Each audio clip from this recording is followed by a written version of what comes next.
Olá pessoal, sejam bem-vindos ao canal. Se você ainda não é inscrito, se inscreva, já deixa seu like, que o caso de hoje é aquele do Mr. Crew.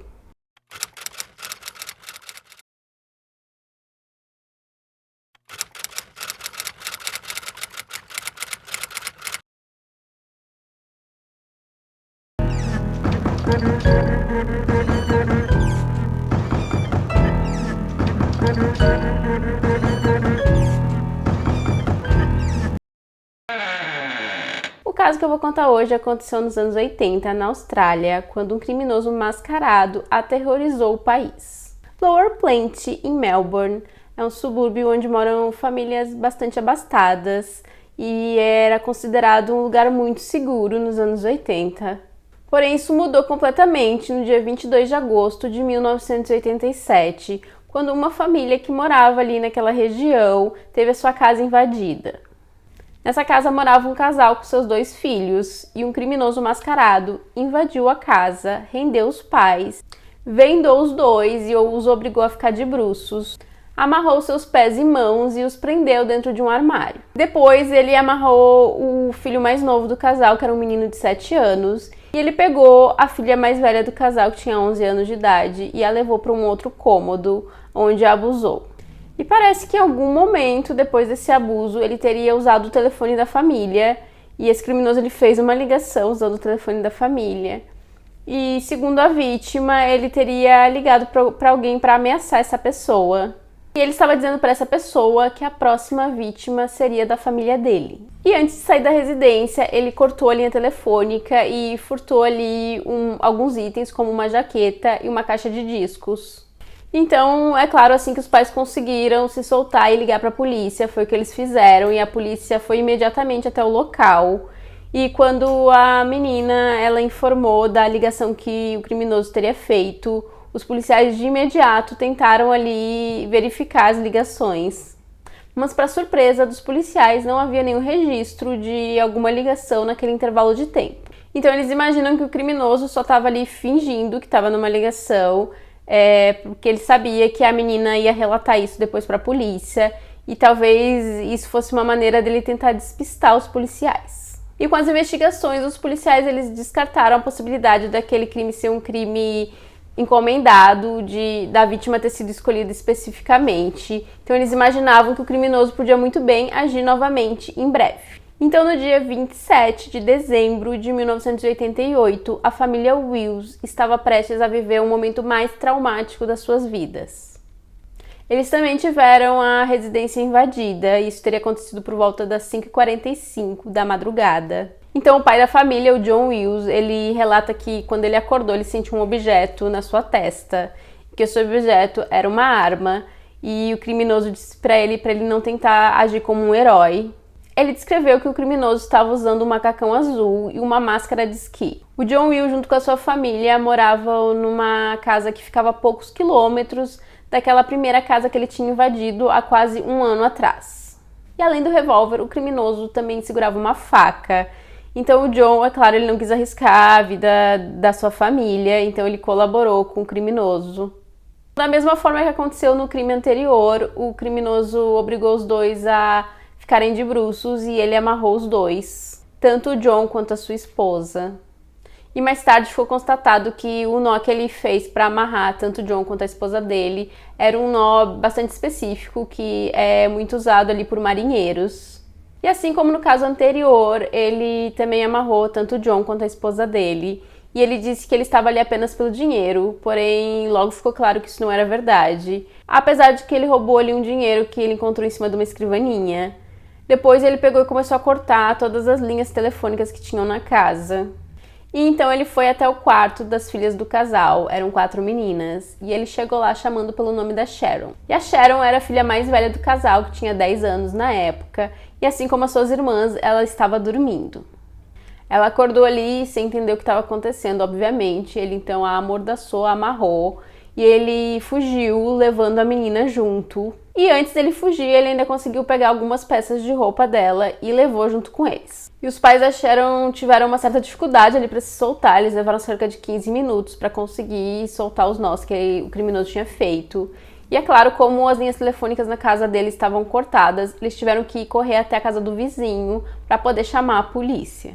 Então 18 horas se passaram e a família estava já desesperada, imaginando o que podia ter acontecido com a Sharon.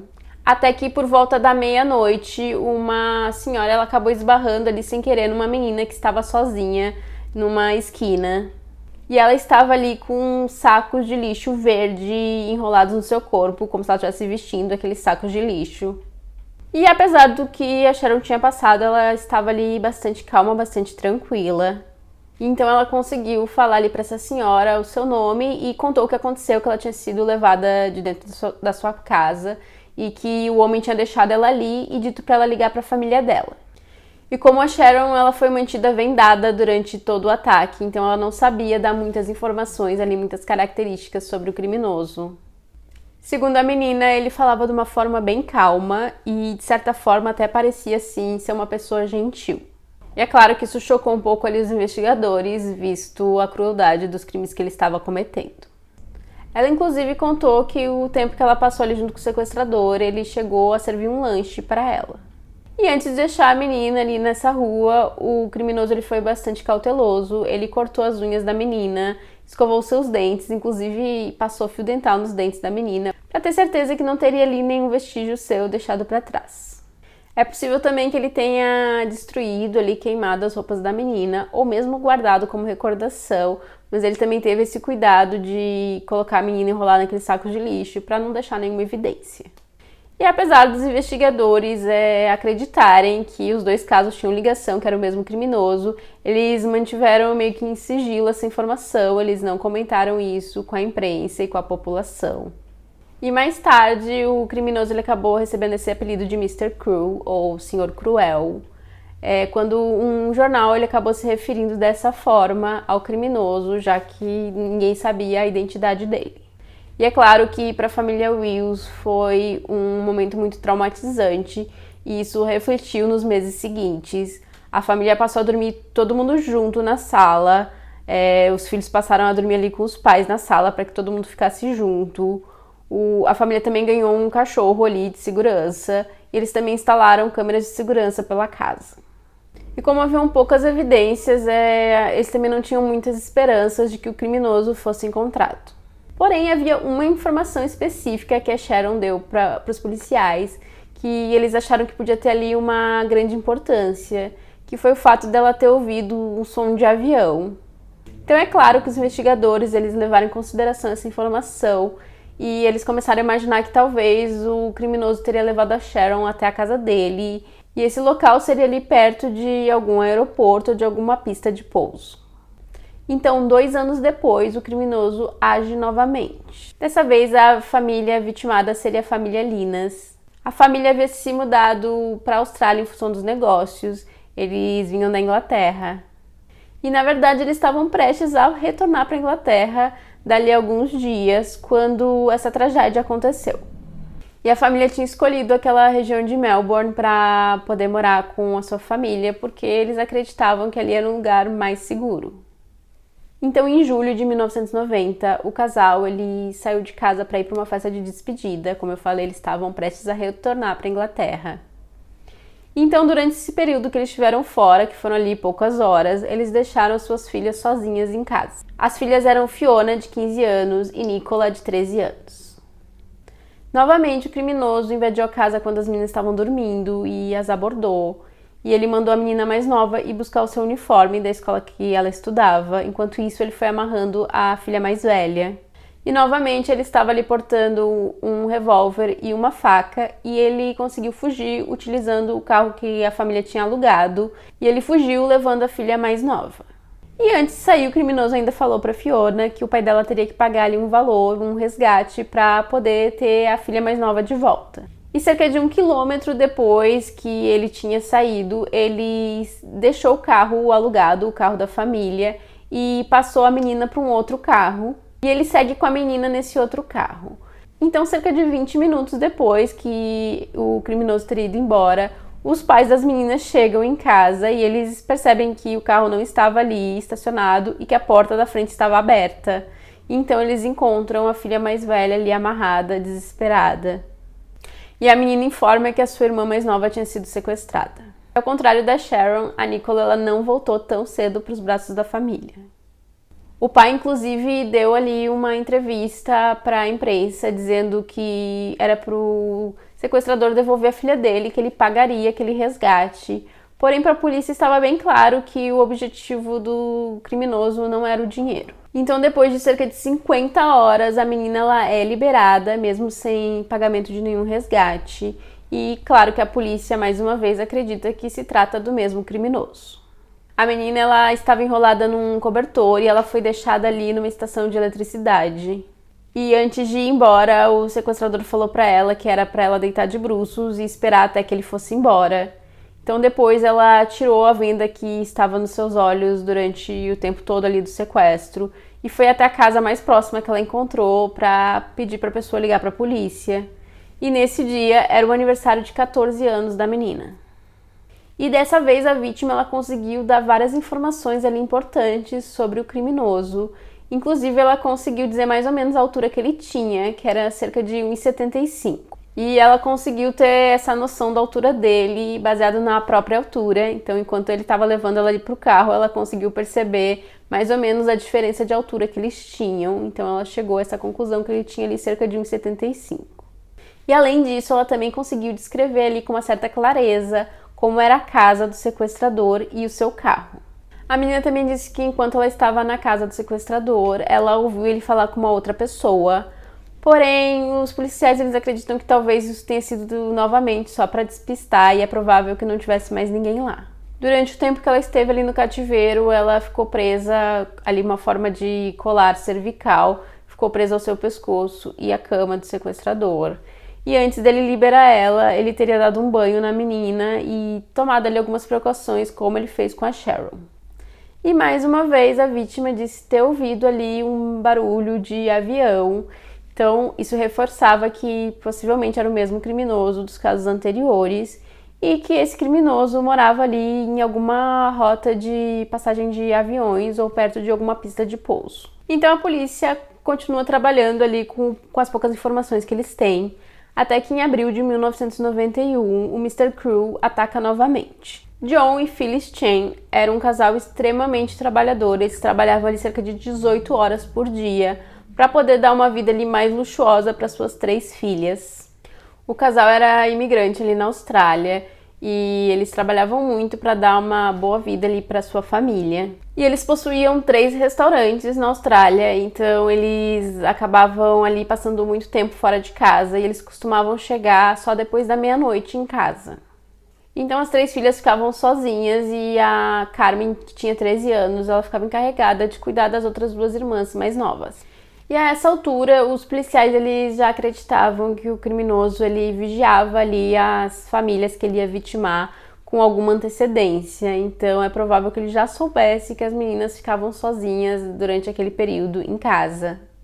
Então no dia 13 de abril, que era um sábado, as meninas estavam sozinhas em casa assistindo ali alguns filmes na TV. Quando por volta das 8h40 da noite, a Carmen foi ali com as suas irmãs até a cozinha buscar um lanche. E nisso elas se depararam com o criminoso. Ele de imediato mostrou que ele estava ali carregando uma faca e ele vestiu uma balaclava e uma jaqueta verde. Então ele mandou as 2 meninas mais novas entrar ali no armário e as trancou e disse que a Carmen precisava mostrar para ele onde estava o dinheiro. Mas na verdade ele fugiu levando a Carmen. Então elas conseguiram ali sair e perceberam que a irmã não estava mais ali, então elas ligaram imediatamente para o pai, que estava num dos restaurantes, e o pai chamou a polícia e foi de imediato até a casa. E quando eles chegaram ao local, eles perceberam que tinha uma mensagem ali escrita no carro da Phyllis, mas novamente eles acreditavam que aquilo era apenas uma pista falsa. Nesse caso específico, é dito que a polícia ela não fez um bom trabalho, eles não isolaram ali corretamente a casa, o local, né, do crime. Eles, na verdade, diversos policiais ficaram circulando ali pela casa em busca de alguma pista, mesmo antes dos investigadores chegarem. Apesar disso, eles conseguiram ali algumas pistas e, usando um cão farejador, eles conseguiram perceber também que o sequestrador havia passado pelo jardim da família, incluindo ali a quadra de tênis que tinha no local, e por um terreno baldio que tinha próximo à casa. E eles acreditam que provavelmente por ali ele teria deixado o carro que ele fugiu levando a menina. E a Carmen, ela frequentava a mesma escola que a Nicola, a vítima anterior.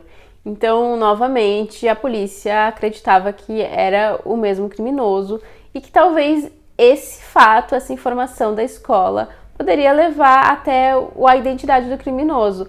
Ele poderia conhecer as meninas através da escola. E os crimes ocorreram durante férias escolares. Por esse motivo, a polícia também acreditava que o criminoso podia ser um funcionário da escola. E 72 horas depois do sequestro da Carmen, os pais eles deram uma entrevista para a imprensa. E nessa entrevista, a mãe dela estava muito emocionada, implorando para que o sequestrador trouxesse a filha dela de volta. E a família chegou a oferecer ali um valor de resgate. E a polícia, ela, na verdade, teve o pai da família, o John, como suspeito durante um bom tempo e ele chegou a ser investigado. Mas ele acabou sendo descartado como suspeito e a polícia logo percebeu que esse caso ele tinha relação com os casos anteriores do Mr. Crew. Então, no dia 9 de abril de 1992, eles acabam encontrando o corpo de Carmen. O esqueleto decomposto da menina foi encontrado por um homem que estava passeando com seu cachorro. E com a autópsia, eles descobriram que ela perdeu a vida por conta de 3 tiros. E possivelmente ela teria perdido a vida há cerca de 1 ano. E os investigadores eles acreditam que a Carmen ela teve um final diferente das outras vítimas, porque possivelmente ela reconheceu o agressor, ela conseguiu identificar ali o criminoso e por isso ele teria tirado a vida dela. E esse crime foi o último que os investigadores atribuíram ao Mr. Crew. E várias teorias surgiram em relação à identidade desse criminoso, porém até hoje não foi possível identificá-lo. E alguns casos que aconteceram na década de 80 relacionados a crianças, eles tinham ali alguma semelhança com esses outros crimes. Então é possível que esses crimes também tenham sido cometidos pelo mesmo homem. E 20 anos após os sequestros, as investigações foram reabertas e foi feita ali uma força-tarefa para poder analisar novamente as pistas agora com as novas tecnologias. Porém, infelizmente, os arquivos ali estavam muito mal organizados, algumas coisas estavam faltando, como por exemplo uma fita que teria sido usada ali para cobrir a boca de uma das vítimas, poderia conter o DNA do criminoso, estava faltando, tinha desaparecido. E por um lado isso pode parecer ali uma falta de profissionalismo ou um trabalho mal feito da polícia. Por outro lado, algumas pessoas levantam a teoria de que talvez o Mr. Crew na verdade seja um policial e por conta disso estejam encobrindo a identidade dele.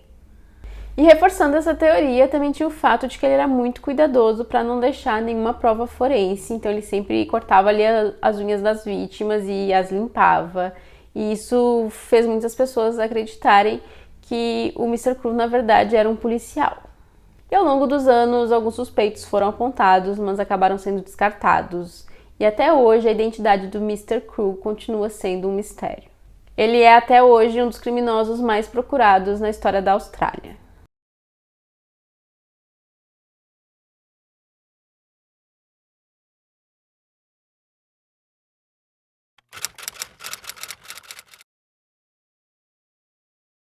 E é isso, esse foi o caso de hoje. Não esquece de deixar o like, se inscrever se ainda não for inscrito.